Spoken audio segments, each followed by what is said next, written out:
안녕하십니까. 부동산 마스터 아론TV에 오신 것을 환영합니다. 오늘은 재테크 네 번째 시간으로 패닉 바잉에 대해서 알아보도록 하겠습니다.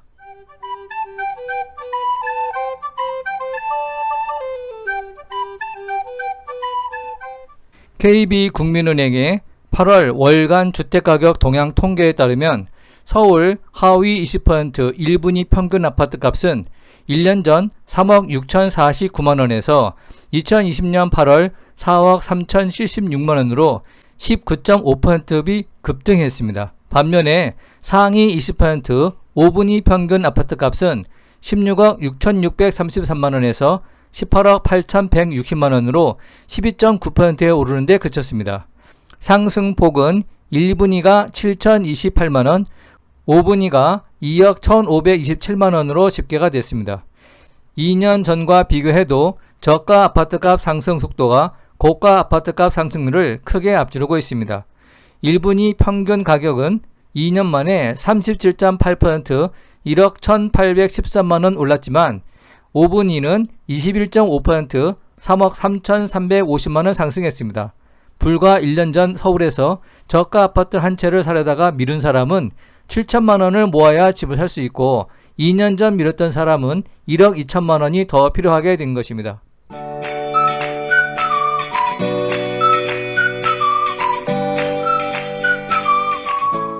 정부는 2019년 12.16 대책에서 가격에 따라 주택담보대출 수준에 차등을 주는 정책을 도입했고 2020년 6.17 대책에서는 규제지역을 수도권 전역 및 충청 일부 지역으로 확대를 했습니다. 이 때문에 규제가 상대적으로 덜하고 가격도 저렴해 진입장벽이 높지 않고 또 인서울이라는 장점을 지닌 서울의 중저가 아파트들이 상대적으로 주목받은 것으로 보입니다.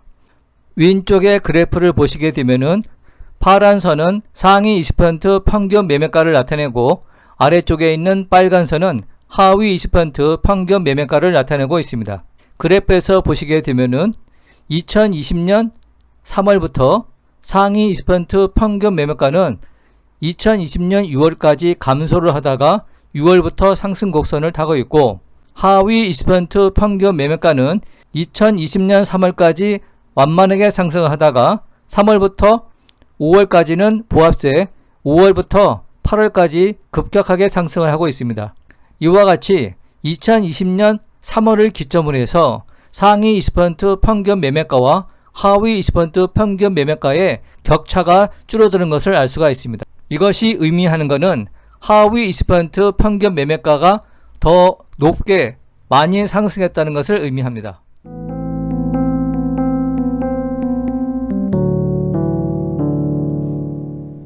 서울은 전국에서 유일하게 5분위 배율이 낮아졌습니다. 서울 저가 아파트 가격이 고가 아파트 가격을 빠르게 따라잡았기 때문입니다. 2020년 8월 서울의 아파트 가격 5분위 배율은 4.37로 1년 전 4.62보다 0.2포인트 내려갔습니다. 5분위 배율이란 것은 아파트 가격 상위 20% 평균 5분위 가격을 하위 평균 1분위 가격으로 나눈 값으로 배율이 높을수록 가격 격차가 심하다는 것을 의미합니다. 최근 1년 사이 5분위 배율이 떨어진 곳은 전국에서 서울이 유일합니다.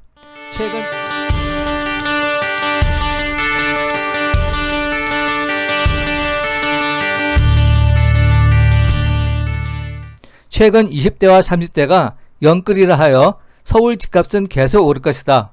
영혼까지 끌어모아서라도 지금 집을 사야 한다고 합니다. 집가 상승을 이끄는 청년층이 중저가 아파트 위주로 패닉 바잉에 나서면서 서울 외곽지역의 저렴한 아파트 가격이 상향 표준화되고 있습니다. 30대 이하 서울 아파트 매매 비중은 36.9%로 통계 집계 후 사상 최대치를 이루고 있습니다.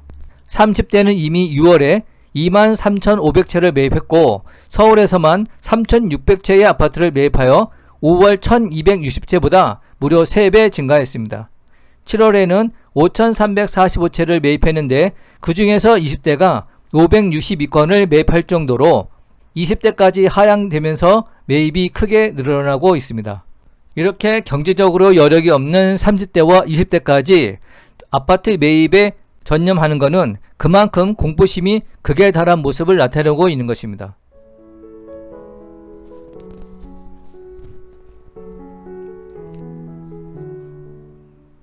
아파트값 5분위 배율 현황을 보도록 하겠습니다. 5분위 배율이라는 것은 상위 20%의 아파트의 평균 가격을 하위 20%의 아파트 가격 평균 가격으로 나눈 것이 5분위 배율이 되겠습니다. 8월 27일 KB국민은행의 월간 주택가격 동향 통계에 따르면 8월 서울의 아파트가 5분위 배율은 4.37로 1년 전 4.62보다 0.25가 내려갔습니다. 반면 전국적으로는 작년 6.35에서 금년에는 7.89로 올라갔습니다. 아파트 평균 가격 상승률을 보도록 하겠습니다. 8월 기준 전년 동월 대비 서울의 경우 1분위 하위 20%는 19.5%가 상승을 했고 5분위 상위 20%는 12.9% 상승하는 데 그쳤습니다. 전국적으로는 1분위 하위 20%가 0.0에서 5분위 상위 20%는 24.2%가 올랐습니다. 이에 통계청은 2019년 기존 조사 방식의 5분위 배율과 새로운 통합조사의 5분위 배율은 상이한 표본 체계와 조사 방식에 의해 작성한 것으로 두 수치는 비교 불가능하다고 밝히기도 하였습니다.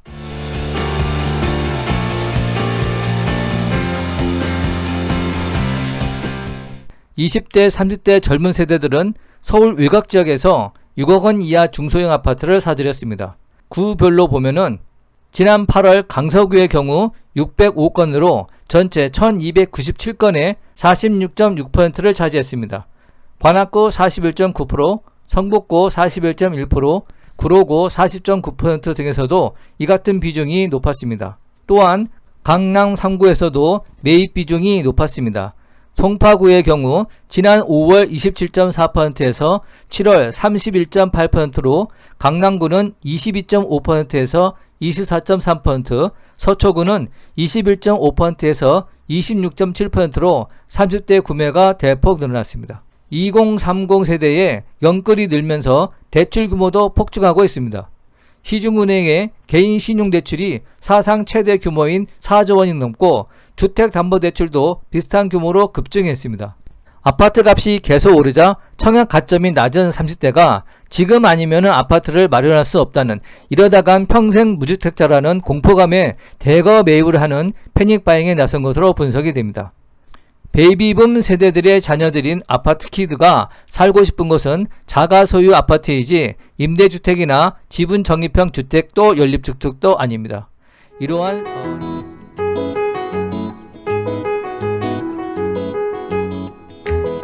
20대, 30대 세대의 패닉바잉과 서울 집값 키맞추기 현상이 대표적으로 나타나는 것이 노원구가 되겠습니다. KB국민은행의 8월 주택가격 동향에 따르면 노원구는 전월 대비 아파트 매매값이 3.04% 올랐습니다. 6.44% 상승한 세종시에 의해 전국에서 2위를 기록했습니다. 준공 20년차가 훨씬 넘는 아파트에서 8월 한 달간 신고가 갱신 기록이 이어지고 있습니다. 정부의 각종 부동산 대책에도 시장에서는 매수 심리가 꺾이지 않는다는 것을 방증하고 있습니다. 28년차 중개 주공 8단지 전용 50평미터 제곱은 8월 14일 역대 가장 높은 5억 5천만 원에 거래가 됐습니다. 직전 거래가는 5억 원 미만이었으나 최근 단지 내 다른 매물의 호가도 기본 5억 5천만 원에서 많게는 6억까지 호가하고 있는 상태입니다. 33년차 상계 주공 7단지 79평방미터 제곱은 8월 25일 9억 8천만 원에 거래가 됐는데 직전 최고가는 7월 31일 9억 원이었습니다. 한 달도 안 돼서 1억 원가량이 올랐습니다.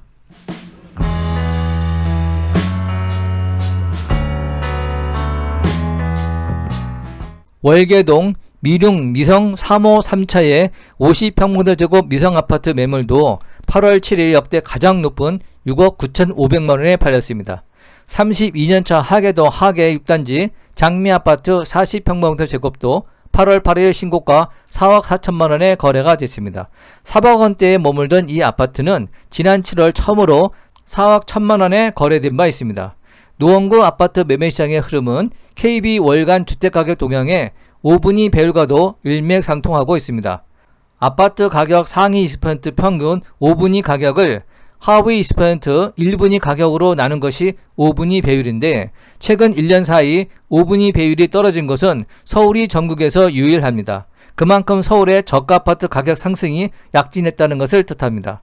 서울 아파트값 상승세 유지는 노원구, 도봉구, 강북구 등 중저가 아파트가 몰린 지역에서 가격 상승이 진행 중인 것으로 분석이 됐습니다.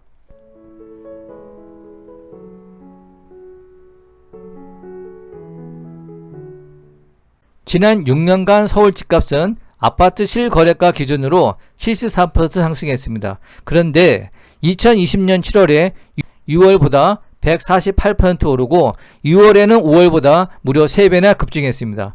이런 급등한 가격에 주택을 매입하는 것은 매우 위험합니다.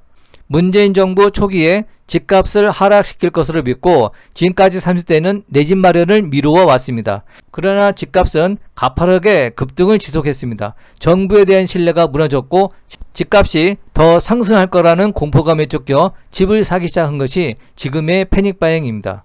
그런데 이는 잘못된 생각입니다. 정부가 잘못한 것은 정권 초기부터 수요 억제뿐만 아니라 공급 증대를 같이 하지 않았기 때문입니다.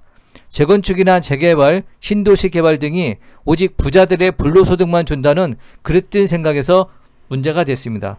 근로소득을 막겠다는 뜻은 좋으나 집이 있으면 악이라는 오기의 정치 때문에 부동산 시장 기구가 망가진 것입니다. 그러면 앞으로 어떻게 할까요? 정부를 신뢰하지 못하지만 그래도 시장은 믿어야 합니다. 이제라도 공급 확대를 하면은 주택가격은 어느 정도 안정이 될 것입니다. 공공재건축이든 재개발이든 주택 공급을 늘리고 3기 신도시 아파트도 더 증가를 시키겠다고 했습니다. 또 눈여겨봐야 할 것이 법인 소유 주택가 전국에 등록된 임대주택 160만 채가 되겠습니다. 임대사업자 제도가 폐지되어 시장에 나오면은 공급은 충분합니다. 기다리고 기다렸다가 필요한 시점에서 매입을 하셔야 할 것입니다.